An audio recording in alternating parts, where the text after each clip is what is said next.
അതായത് അതായത് അതായത് വർഷങ്ങൾക്ക് ഗാന്ധിയുടെ ജീവിതവും ഒക്കെ നമ്മളെ പഠിക്കുന്നത് ഈ സംഭാഷണം നിങ്ങൾ കേൾക്കുക.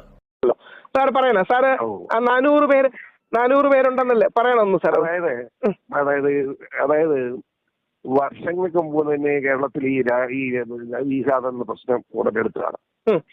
എത്ര പേരെ കൊണ്ടുപോയി ഏകദേശം 400 പേര് ഈ മേഖലയിൽ നിന്ന് നമ്മുടെ ഹിന്ദു ക്രിസ്ത്യൻ കുട്ടികളെ ഈ മുസ്ലിം സമുദായത്തിൽപ്പെട്ട കൊണ്ടുപോയിട്ടുണ്ട്. 400. അത് കല്യാണം കഴിക്കാനുള്ള വിരോധമില്ല. ഒരു സ്നേഹമായി കല്യാണം കഴിക്കുന്നുണ്ട്. അത് നമുക്കിവിടെ ആർക്കും തർക്കമൊന്നുമില്ല. ഇത് അതല്ല, ഈ കൊണ്ടുപോകുന്നവരെ ഒന്നും കാണുന്നില്ല. പിന്നെ ഞാനത് മനസ്സിലാക്കുന്നത് ഇവര് കോഴിക്കോട് കൊണ്ട് എത്തിക്കുന്നു, അവിടെ ഒരു അധ്യാപന കേന്ദ്രത്തിൽ എത്തിക്കുന്നു. ഒരാഴ്ചയ്ക്കും ആ പെണ്ണെ പിന്നെ അവിടെയുള്ള വേറെ മോശം പെരുമാറുന്നു. പിന്നെ അതിന് കടൽ വഴി അഫ്ഗാനിസ്ഥാൻ രാജ്യങ്ങൾക്ക് കടത്തുമെന്നൊക്കെയാണ് പറയപ്പെടുന്നത്. അതിന്റെ വസ്തുതാപരമായിട്ട് പറയാൻ എനിക്കറിയില്ല. ഏതായാലും കൊണ്ടുപോയി കുട്ടികളെ പിന്നെ കാണാറില്ല. അതൊരു സത്യമാണ്. മനസ്സിലായില്ല, അത് വലിയൊരു പ്രശ്നമാണ്. ഇത് ഈ ലവ് ജിഹാദ് ഒരു ഫാക്ട് നമ്മുടെ നിഘണ്ടുവിലില്ല. ലവ് ജിഹാദ് പ്രത്യേകിച്ച് കാരണം ലവ് ജിഹാദ് ഇല്ല എന്ന് നിയമസഭയിലും പാർലമെന്റൊക്കെ അറിയാൻ കാരണം നിയമസഭയിലാണ് പറഞ്ഞത്, മുഖ്യമന്ത്രി തന്നെ പറഞ്ഞു. അതിന് കാരണം എന്താണെന്ന് വെച്ചാൽ 18 വയസ്സ് കഴിഞ്ഞ ഏത് പെണ്ണിനെയും ആർക്കും സ്നേഹിച്ച് വിവാഹം കഴിക്കാൻ അവകാശമുണ്ട് ഇന്ത്യൻ ഭരണഘടന അനുസരിച്ച്. അപ്പം അങ്ങനെ പോകുമ്പോൾ അത് ലവ് ജിഹാദ് എന്ന് പറയുന്നത് എങ്ങനെയാണെന്നാണ് ചോദ്യം. പക്ഷെ ഇവിടെ പ്രശ്നമില്ല. നമ്മൾ ഏറ്റവും ഒരു പ്രത്യേക രീതിയിൽ ഇടപെട്ട് ചില മുസ്ലിം പെൺകുട്ടികൾ അത് സഹകരിക്കുന്നുണ്ട്. ആ രസം. എന്നിട്ട് ഇവരെ കൊണ്ടുപോകാണ്. പിന്നെ എവിടാന്ന് പോലും ആർക്കും അറിയത്തില്ല. ഇന്നലെ അതായത് ഈ കഴിഞ്ഞ 8-ാം തീയതി 25 വയസ്സുള്ള ഒരു പെൺകുട്ടിയെ പറഞ്ഞാരെന്ന് പോയിട്ടുണ്ട്. ഹിന്ദുക്കുട്ടിയാണ്. ഇന്നലെ കംപ്ലൈന്റ് എന്തെങ്കിലും ഉണ്ടോ? പോലീസ് കംപ്ലൈന്റോ അങ്ങനെ എന്തെങ്കിലും ഉണ്ടോ സാർ? കംപ്ലൈന്റ് അത് കുഴപ്പമില്ല. പെൺകുഞ്ഞുങ്ങൾ പോയാൽ പരാതി കൊടുക്കാൻ വീട്ടുകാരും പഠിക്കും. ഏറ്റവും മാന്യമായ കുടുംബത്തിലെ പെൺകുട്ടികളാണ്. ഇത് പോയി എന്ന് പറഞ്ഞ് പരാതി കൊടുത്താൽ പുറത്തായി. ഞാനിപ്പോ ഈ അഡ്രസ് പറയാത്തതിന് കാരണം വീട്ടുകാർക്ക് മാനസികമായ സംഘർഷമാവും. ഇപ്പൊ ഇന്നലെ പോയത് ഒരെണ്ണം നമ്മുടെ ഇപ്പോഴത്തെ ഞങ്ങളുടെ ഇവിടുത്തെ MLA-യുടെ വീടിന്റെ അടുത്തുള്ള അവിടെ നിന്നുള്ള ഒരു കുഞ്ഞാണ് പോയിരിക്കുന്നത്. മനസ്സിലായില്ലേ? സോണിയ സെബാസ്റ്റ്യൻ.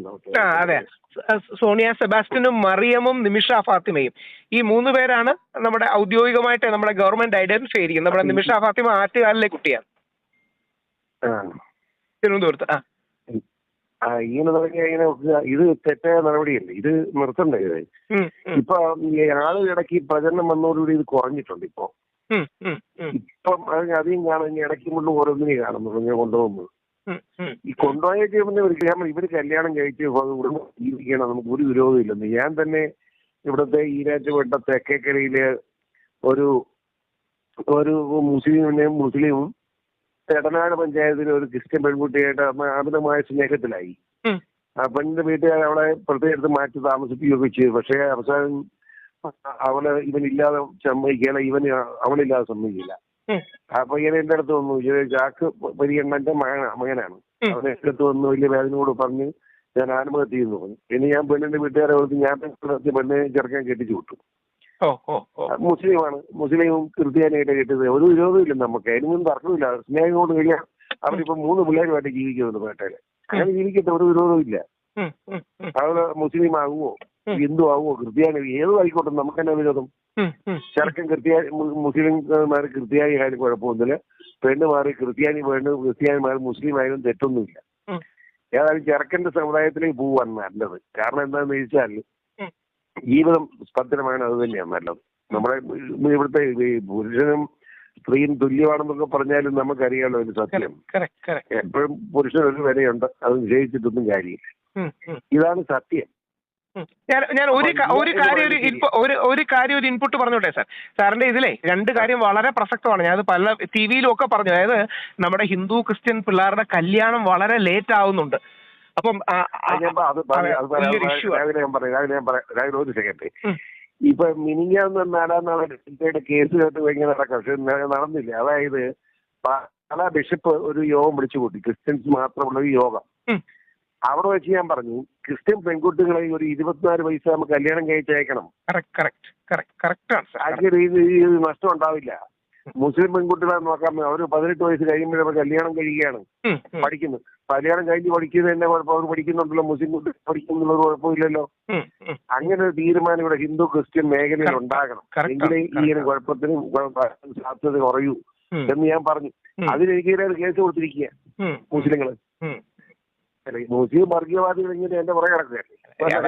അവർക്ക് എന്താ പറയുക സാർ, ഈ ലവ്ജിഹാദ് എന്ന വാക്കൊക്കെ വരുമ്പോഴേ അവരുടെ ഇടയിൽ ഒരു ഇൻസെക്യൂരിറ്റിയാണ്. അവർക്കറിയാലോ ഒരുപാട് മുസ്ലിം സമൂഹത്തിനെതിരെ ഒരു ഇതുള്ളതുകൊണ്ട് അവർക്ക് ഓൾറെഡി വളരെ സെൻസിറ്റീവ് ആണ്. സാറിനോട് ഒരു കാര്യം കൂടെ ഞാൻ സൂചിപ്പിച്ചോട്ടെ സാർ. അതായത് സാർ, ഞാൻ ഇന്നലെ പറഞ്ഞ സാർ, നമ്മൾ ഷേക്കിന ടിവിയിൽ ഇരുന്നപ്പോഴും ഞാൻ ഇത് പറഞ്ഞിരുന്നു. അതായത് ക്രിസ്ത്യൻ കുടുംബങ്ങളിൽ 1.6 ഇപ്പോഴത്തെ ഫെർട്ടിലിറ്റി റേറ്റ്. അതായത് ഒരു അമ്മച്ചിയുടെ വയറ്റില് ഗവൺമെന്റ് കണക്ക് പ്രകാരമാണ്, ഇത് മോദി ഗവൺമെന്റും പിണറായി ഗവൺമെന്റും എടുക്കുന്ന കണക്കാണ് പറയുന്നത്, 1.6 to 1.8 ആണ്. നമ്മുടെ ഹിന്ദുക്കളിൽ അത് 1.1 to 1.3 സവർണ നായന്മാരിൽ പിന്നെയും കുറവാണ്, 1.1 റേഞ്ചേ ഉള്ളൂ. അപ്പം മുസ്ലിങ്ങളിൽ അത് 2.7 അല്ലെങ്കിൽ 2.5 അപ്പൊ യഥാർത്ഥത്തിൽ നമ്മുടെ ജനസംഖ്യ ഈ 2 താഴെ ആയതുകൊണ്ട്, ഒരു അമ്മച്ചിയുടെയും അമ്മയുടെയും വയറ്റിൽ 2 കുട്ടികൾ ജനിക്കുന്നതിന് താഴെ ആയതുകൊണ്ട് ഭയങ്കരമായിട്ട് കുറയുന്നുണ്ട്. അപ്പൊ ഈ പോയിന്റ് പലപ്പോഴും ആരും പഠിച്ചു പോകും.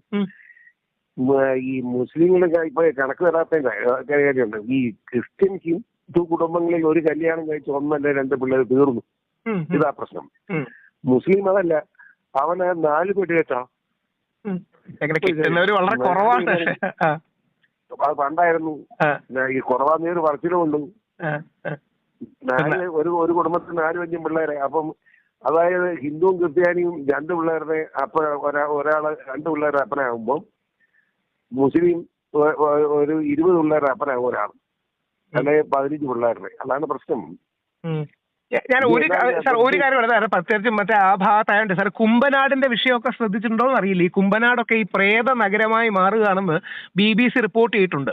അതായത് നമ്മുടെ തിരുവിതാംകൂർ ഭാഗത്ത് ഹിന്ദു ക്രിസ്ത്യൻ ജനവിഭാഗമുള്ള ഭാഗത്ത് കുട്ടികൾ ഭയങ്കരമായി കുറയുകയാണ്. പക്ഷെ എനിക്ക് തോന്നിയ ഒരു കാര്യമേ സാർ, നമ്മള് ഈ മുസ്ലിം സമൂഹത്തെ പറയാതെ നമ്മുടെ ഈ ഹിന്ദു ക്രിസ്ത്യൻ പ്രശ്നങ്ങളൊന്ന് ഹൈലൈറ്റ് ചെയ്താലേ കുറെ കൂടെ നമ്മുടെ ആൾക്കാർ കേൾക്കും. ഇല്ലെങ്കിൽ എന്ത് പറ്റുമെന്ന് പറഞ്ഞാൽ ഭയങ്കരമായിട്ട് ഫോക്കസ് മാറും. ഞാനിപ്പോ ഓരോ കല്യാണത്തിന് എന്നാൽ ചെറുപ്പം പെണ്ണും പറയാറുണ്ട്, ഒരു 4 പിള്ളേര് വേണം നിർബന്ധം പറഞ്ഞോണ്ടിരിക്കുക. ഞാൻ തന്നെ നേരിട്ട് പറഞ്ഞു. ഇപ്പൊ നമ്മുടെ സർസംഘചാലകം പറഞ്ഞല്ലോ 2-3 കുട്ടികളെങ്കിലും എല്ലാ കുടുംബത്തിലും വേണം. അതാണ് സാർ ഇപ്പൊ എന്റെ ഒരു എക്സ്പീരിയൻസ് സാർ, എന്റെ പേഴ്സണൽ എനിക്ക് ഒരു മോനുണ്ടായത് 7 വർഷത്തിന് ശേഷമാണ്. കാര്യം കുട്ടി വേണ്ടാന്നൊരു ചിന്തയായിരുന്നു ആദ്യം, പിന്നീടാണ് അതിന്റെ പ്രാധാന്യമൊക്കെ മനസ്സിലാക്കുന്നത്. അതെ എനിക്ക് 2 പിള്ളേരുണ്ട് സാർ. ഇതാണ് അതിന്റെ ഒരു ആംഗിൾ. അപ്പം സാറിന്റെ ഞാൻ എല്ലാ ഇതിലും പറയാറുണ്ട് സാർ, ശബരിമല പ്രക്ഷോഭത്തിലൊക്കെ സാറിലാണ് നായകനായി നിന്നത്. ഷോണിന്റെ സാറിന്റെ ഒക്കെ ത്യാഗമൊക്കെ ഭയങ്കരമായിട്ട് ഞാൻ ഹൈലൈറ്റ് ചെയ്യാറുണ്ട്. ഇതാണ് സാർ. അത് ഞാൻ ഒരു കാര്യം കൂടി ചോദിച്ചോട്ടെ, സാറിന്റെ ഈ പോയിന്റ് ഓഫ് വ്യൂ ഞാൻ ഒന്ന് കൊടുത്തോട്ടെ, ഇങ്ങനെ എന്നെ എടുത്ത് കൊടുത്തോട്ടെ, കുഴപ്പമില്ല. ഞാൻ ഇപ്പം ഡൽഹിയിലാണ് സാർ, വരുമ്പോൾ ഞാൻ വന്ന് കണ്ടോളാം. Thank U.